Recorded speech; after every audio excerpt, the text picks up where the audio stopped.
Hey, it's your guy Tyrrell back with the interviews. The La Liga title race could be back on with Barcelona dropping points at home to Valencia, needing Lionel Messi to save them in the second half. What did Valencia do right? Where did Barcelona go wrong? Don't worry, here at the interviews, we've got you covered. So on this edition of the interviews, we're going to briefly break down how Valencia drew Barcelona.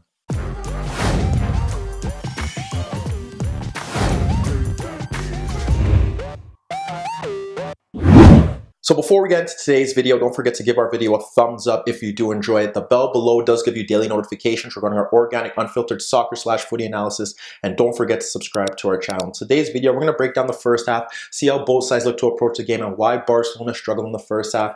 Then get to the second half and see what Valencia did right before Lionel Messi was able to save Barcelona and earn them a point. But first, let's get to the starting lineups. We look at Barcelona 4-3-3. Coutinho, Messi, Suarez up front. In midfield, there went Alenya, Rakitic, and they went with Arturo Vidal. Then we moved to Valencia 4-4-2, Gamero, and they went with Rodrigo up front. In the wide areas, Cheryshev and Waz, and in midfield, Parejo and Coquelin. So now let's look to the first half, see how both sides look to approach the game, and why Barcelona encountered difficulties in the first half. So when we look at the first half, we have to look at Barcelona. They had a gulf of the possession, more of a 4-3-3, like I said. The problem here was more about the system and more about the personnel, to be honest, because when you look at it, they are very narrow. Coutinho picking up narrow positions in that left-sided role. Sergio Roberto started at left back and Semedo was on at right back. So they were able to push forward solely based on the fact that Messi was often dropping narrow to get on the ball because of Valencia's shape. They were in a narrow 4-4-2. They had Gamero and they had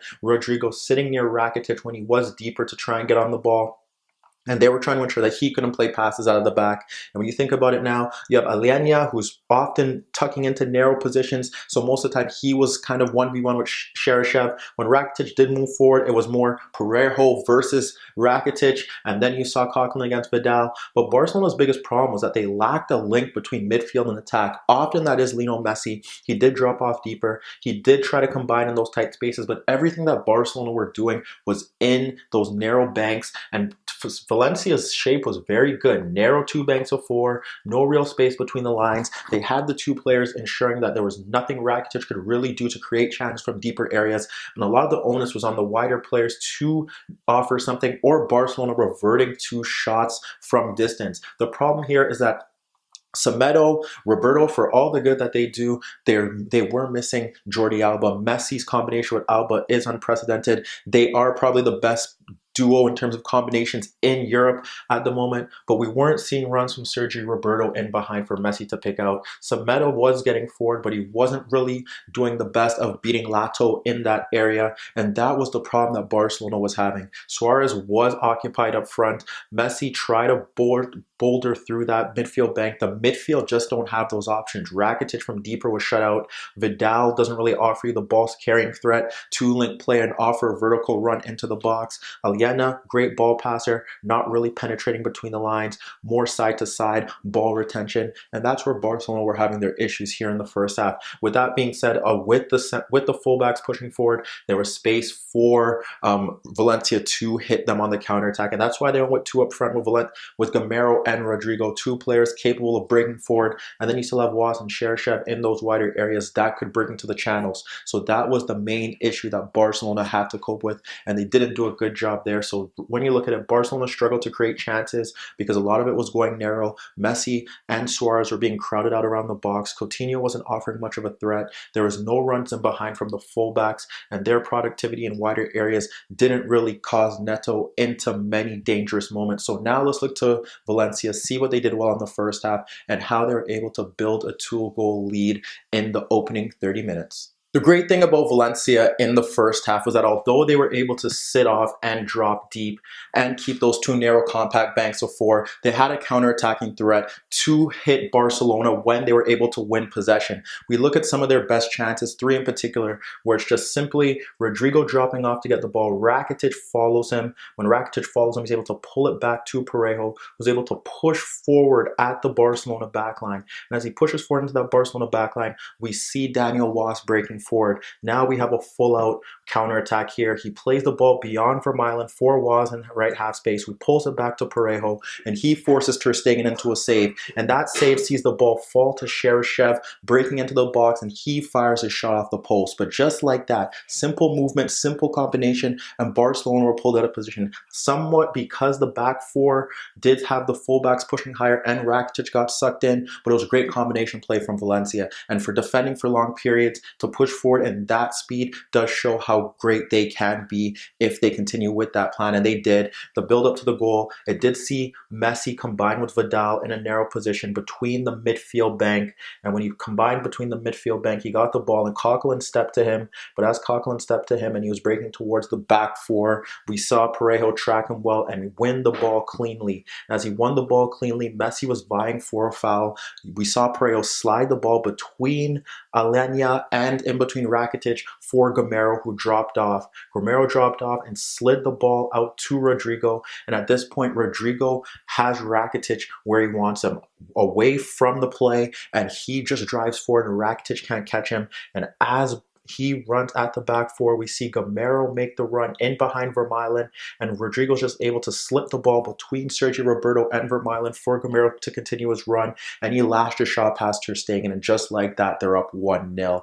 Quick counter-attacking football. They had an opportunity when Vidal gave up the ball earlier on in that half too, and there was still a pullback to Parejo, but it just goes to show when they won the ball, they were looking to break forward quickly because Barcelona had so many men forward, and the likelihood of them protecting that central space or the back four was very unlikely. How they got the penalty now, something similar, but this time it stems from more of a deeper zone, and it stems from Coquelin being able to hold off Alenya, and when he holds him off, it allows Lato to make the run forward, because when he makes the run forward, that is where Alenya would be to ensure that he presses him to close him down. He wasn't there. Lato pushes forward. He gets the back heel from Coquelin. That forces Semedo to step forward. But what we end up seeing here is Rodrigo making the run across Rakitic to get a pass in the right channel. This is where Barcelona should close it. Yes, he does hit the first time cross, but for Daniel Waz to get in behind or across Sergio Roberto is a poor defensive mistake. And as he gets across him, Roberto decides to pull him down. It leads to the penalty. Valencia are up 2-0 at the half-hour mark. So when you look at the chances, we knew Valencia were very good in their defensive shape, sitting deeper, being narrow, ensuring that Barcelona couldn't break to the center of the pitch, but they had a counter-attacking threat and they executed superbly. So now let's look to Barcelona in the first half, see how they created chances and why they went down at halftime 2-1. When we look to Barcelona's chances, a lot of it stemmed from more individual play, moments of brilliance, nothing really carved open. They never really created chances that were based off the system. So what we often saw was a lot of cutting ins from deeper positions. We started with Messi cutting in on Lato and firing a shot on goal that just went inches wide of the net. We had Coutinho, who was able to get the ball in that left position. What happened there was that Messi was able to turn away from Parejo and he tried to play a pass and that hit off Coquelin and fell to Vidal, and Vidal slid it out to Coutinho, and Coutinho was able to cut in and he fired a shot just inches wide, but that's because Neto pushed it away. So that was another opportunity of him cutting in from the left side to drop Daniel Waz and get that opportunity. We saw Alenya do the same thing to Parejo, but this time he was able to get the ball out to Coutinho. Coutinho often operated in these narrow positions. It looked like he possibly tried to break forward or combine with the front three, but like I said, it does create space for Sergio Roberto. This was one of the times where it was beneficial because he played the overlapping ball into Sergio Roberto, but his cross forced Neto to push the ball over the net. Barcelona were really struggling to create chances, even when it took Vidal to press Piccini, and Piccini was able to skip past him and Sergio Roberto, but Rakitic was able to intercept the pass and he broke forward before pulling it back to Coutinho, but that didn't even lead to a chance where it looked like Barcelona were going to score goals. The way that they were able to get that penalty, it did stem from the right side and it did stem from the fullbacks, so you can argue that their high positions did help them out here, but it was just a simple mistake from Lato. Ball switched out to Vidal. Lato misjudges the pass, and then Semedo was able to push it by him, and then Semedo was fouled and Messi did convert. But besides that, Barcelona only really created some quality chances in the final 5 minutes of the half. Short corner kick, Coutinho and Messi, they're able to push it through Ferran Torres Torres, who came on for Kevin Gamero, and Cheryshev to Sergio Roberto, and he fired a shot off the post. And then when the first time in this half where Rakitic was able to get free on the ball in that deeper zone with the center forwards pushed out, he located Messi's run off Gabriel, clipped it over him, but Messi was unable to really get a shot on goal. He hit it first time with his left foot and it skied over the net. When you break things down, this is just down to Valencia keeping that shape narrow, not allowing Messi any space freely in between the lines. Messi often had to drop deeper to get on the ball, and that was a big issue for Barcelona without any other penetrating options because Coutinho wasn't really offering much in that narrow role, and the fullbacks weren't contributing as much as you would expect them to or like the magnitude that Jordi Alba can. Barcelona struggled to create chances, struggled to get in behind the Valencia defense that was really organized. So now let's get to the second half, see if Valencia were able to create any more chances and how Barcelona were able to rescue a point. Valverde responded quickly, bringing on Jordi Alba. Jordi Alba now moved to left back, and they had Sergio Roberto out at right back. What happened now is that we saw more of Alba pushing out into that left-sided zone, pushing higher, offering the threat that we didn't get from Semedo or Roberto in that first half. We did see Messi often trying to combine with him, playing passes out to that left-hand side, and you could see instantly how Barcelona's shape kind of changed. So, Valencia also saw Cheryshev move forward with Rodrigo, and they pushed Ferran Torres to the left-hand side. In the opening stages, it felt like Barcelona possibly would have had an onslaught because we had Parejo get dispossessed when he was pressed by Rakitic and Ayena. And what happened there was Ayena was able to push forward and lay the ball off to Messi, who wrapped an effort on goal that Neto pushed away. However, Barcelona still kind of encountered the same issues, that they were unable to break down this very narrow Valencia backline. And that is very key because it shows that perhaps they did miss Dembele here, who's able to stretch the pitch, who's able to drive forward quickly, and they had Malcolm on the bench, but he hasn't impressed, and he did come on later and didn't do so either. So when you think about how Barcelona were struggling here, Valencia still had chances. We saw Messi breaking forward from the right-hand side, trying to cut in, but Parejo was able to intercept that opportunity, win the ball. And what happened there was that Ferran Torres instantly clipped the ball into that right channel for Rodrigo, who was able to break at Vermaelen 1v1 based on the fact that Alba was so high. And this was a risk that Barcelona took. And it was a 2v2, and he decided to cut outward, and when he cut outwards, his shot was saved by Ter Stegen, and then the opportunity that was had was hit off Alba, and it did lead to a corner kick off the rebound. But that was how quick it was, easy it was for Valencia. Win the ball, instantly punted out into that space, and they were on the break and nearly doubled their lead. And then shortly after that, we had Coquelin dispossess Elena in midfield after he got a loose pass from Vidal. And what happens there is that instantly we see Cheryshev make the run in between a narrow Sergio Roberto and Piqué to get that pass into that left channel space. Piqué does recover well, but what happens now is that we see Rodrigo making the run forward, and he constantly bursts past Vermaelen.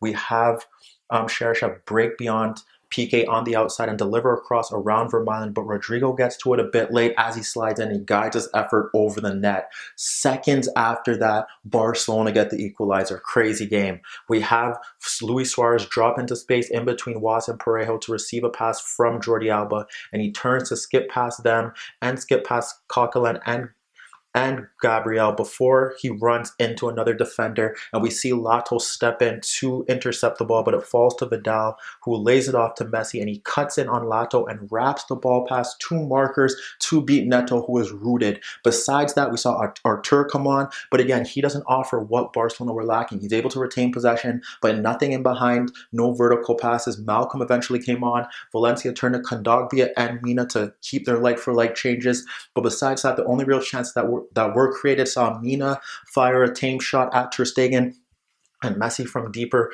locating Alba finally, but Alba was unable to bring the ball down, and the ball bounced into Neto. So when you break things down as a whole, this was all about Valencia, able to sit very narrow and deal with Barcelona's threat that was also very narrow. So everything worked into their favor, and with them pushing the fullbacks forward, they had a legitimate counter-attacking threat with their four attackers, and Parejo having a great game, pushing them forward and having the ability to stop Lionel Messi and anything coming through that center of the pitch with Coquelin. Whereas for Barcelona, they were about moments here. They weren't very good. They They relied on direct shots from distance, and they had Lionel Messi kind of bail them out here with a moment of brilliance in the second half. So with that being said, Atletico can trim the gap at the top of the table, whereas Valencia, who knows where they are going to finish this season. But let me know what you guys think. Is Barcelona in danger now of having Atletico Madrid make a late title run? And what about Valencia? Will they finish in the top half of the table? Will they underachieve once again? Meet me in the comments below. Don't forget I upload videos every day, and don't forget to subscribe to my channel. If you like this video, give it a thumbs up. And that was your daily dose of the interviews.